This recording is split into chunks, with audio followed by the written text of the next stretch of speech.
सुहृदं सुलभं सुखदं स्वनुजं च सुखाय ममोघशरम् अपहाय रघुद्वहमन्यमहं न कथञ्चन कञ्चन जातु भजे।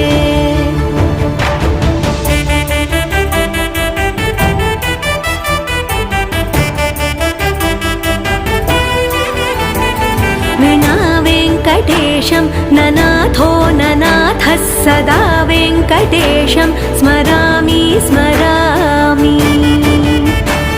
हरे वेङ्कटेश प्रसीद प्रसीद प्रियं वेङ्कटेश प्रयच्छ प्रयच्छ।